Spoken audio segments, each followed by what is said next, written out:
Hello friends, welcome to our channel Sheikh Tasneem Sandani అండి. ఇవాళ నేను గుత్తి వంకాయ పులుసు రెసిపీ చూపించిపోతున్నానండి.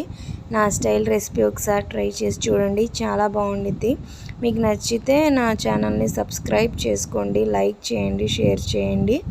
ఫస్ట్గా ఒక పెద్ద నిమ్మకాయ సైజ్ అంతా చింతపండునండి నానబెట్టి పక్కన పెట్టుకోవాలండి. పెద్ద సైజ్ అంత నిమ్మకాయ సైజ్ అంత చింతపండు అయితే సరిపోయిద్దండి.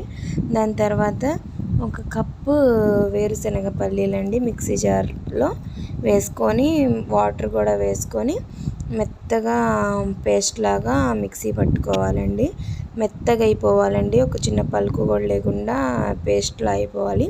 దాని తర్వాత కొంచెం సాల్ట్, కొంచెం పసుపు, కొంచెం 2 స్పూన్స్ కారం, 1 స్పూన్ అల్లం వెల్లుల్లి పేస్ట్ వేసుకొని మళ్ళీ అల్లం వెల్లుల్లి పేస్ట్ అండ్ ధనియా పొడి కూడా అండి, ధనియా పొడి కొంచెం వేసుకొని మళ్ళీ ఇంకోసారి మిక్సీ పట్టుకోవాలండి. ఇంకోసారి మిక్సీ పట్టుకుంటే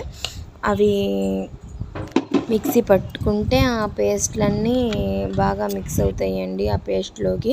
అట్లా మిక్సీ పట్టుకున్న దాన్ని పక్కన పెట్టుకోవాలండి. ఒక బౌల్లో సాల్ట్ వాటర్ తీసుకోవాలండి. మళ్ళీ వంకాయలు కట్ చేసి పెడితే పాడైపోతాయి కదా, అట్లా వంకాయ ముక్కల్ని 4 పీసెస్ లాగా కట్ చేసుకొని ఆ సాల్ట్ వాటర్లో వేసుకోవాలండి. ఆ సాల్ట్ వాటర్లో వేసుకున్న తర్వాత ఒక్కొక్క వంకాయ తీసుకొని పేస్ట్ ఉంది కదండి, ఇప్పుడు మనం రెడీ చేసుకొని పెట్టుకున్నాం కదండి, ఆ పేస్ట్ అనేది దాంట్లో ఆ వంకాయలు ప్రతి ముక్కకి తగిలేటట్టుగా ఒక్కొక్క లేయర్ ఓపెన్ చేసి మనం స్ప్రెడ్ చేసుకోవాలండి. అట్లా స్ప్రెడ్ చేసుకొని పక్కన పెట్టుకోవాలండి, ప్రతి ముక్కకి వెళ్ళాలండి. అట్లా మేము ఆ మసాలా వంకాయల్లో నింపితేనే వంకాయ పులుసు అనేది బాగా టేస్ట్గా వచ్చిద్దండి. అట్లా నింపాలండి. నింపి అన్ని వంకాయలకి అలాగే మసాలా పట్టించి ప్లేట్లో పక్కన పెట్టుకోవాలండి. ఇంకా కొంచెం మసాలా మనకి మిగిలిద్దండి, ఆ కొంచెం మసాలాని అలాగే ఉంచుకోవాలండి, అది మళ్ళీ రెసిపీలో యూజ్ అయ్యిద్ది. తర్వాత ఒక ప్యాన్ తీసుకొని వంకాయలకి సరిపడా ఆయిల్ వేసుకొని ఆ వంకాయలు అనేవి ఆయిల్లో వేసుకొని ఫ్రై చేసుకోవాలండి. మూత పెట్టి మగ్గించుకోవాలి. లోపల వరకు బాగా మెత్తగా ఉడికిపోవాలండి.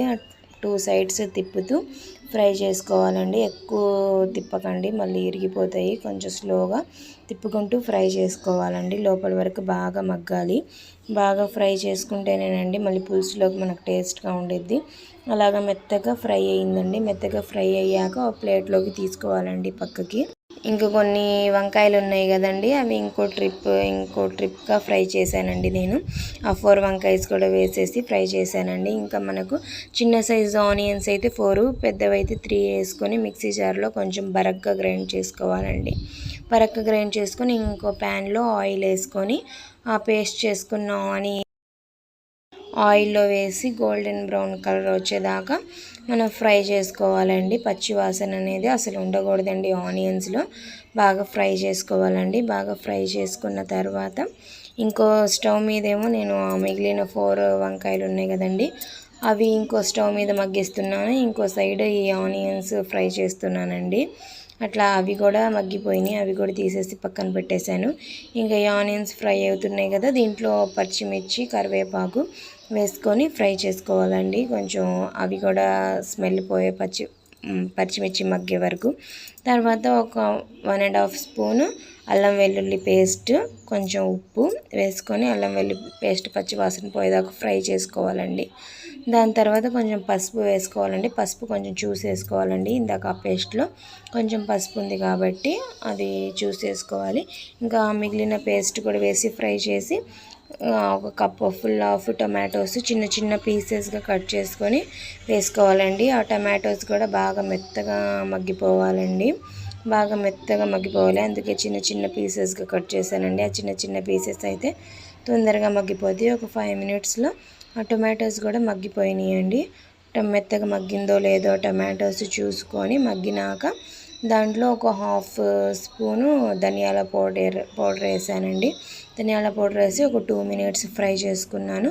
దాని తర్వాత రెడ్ చిల్లీ పౌడర్, మనకు మనం ఎంత స్పైస్ తింటామో అంత స్పైస్కి సరిపడా వేసుకోవాలండి. నేనైతే 2.5 స్పూన్ వేసాను. తర్వాత 1.5 గ్లాసు వాటర్ వేసుకోవాలండి. ఈ పులుసు అనేది బాగా చిక్కగా ఉండాలండి, వంకాయలకి పట్టినట్టు ఉండాలి. మరీ జారుగా ఉంటే అస్సలు బాగోదు. ఇంకా వాటర్ ఉడికొచ్చాక వంకాయలు వేసుకొని దాంట్లో కాసేపు ఉడకనివ్వాలండి. ఇంకా స్పూన్తో కదపబాకండి. అట్లాగే ప్యాన్నే పట్టుకొని కదిలించండి, మళ్ళీ విరిగిపోతాయి. వంకాయలు బాగా మగ్గిపోయి ఉంటాయి కదా. 5 మినిట్స్ వంకాయలు మగ్గాక ఇది చింతపండు గుజ్జు తీసి వేసుకోవాలండి. ఆ చింతపండు గుజ్జు కూడా ఒక 5 మినిట్స్ ఉడకాలండి. 5 మినిట్స్ ఉడికాక కొత్తిమీర వేసి ఇంకా ఒక 2 మినిట్స్ ఉంచి ఆ స్టవ్ ఆఫ్ చేసేయాలండి. ఇంకా చల్లారినాక ఇంకా చిక్కపడిద్దండి మనకి. నా రెసిపీ నచ్చితే లైక్ చేయండి. నా ఛానల్ని ఫస్ట్ టైం చూస్తున్నట్టయితే సబ్స్క్రైబ్ చేసుకోండి. Thank you for watching friends.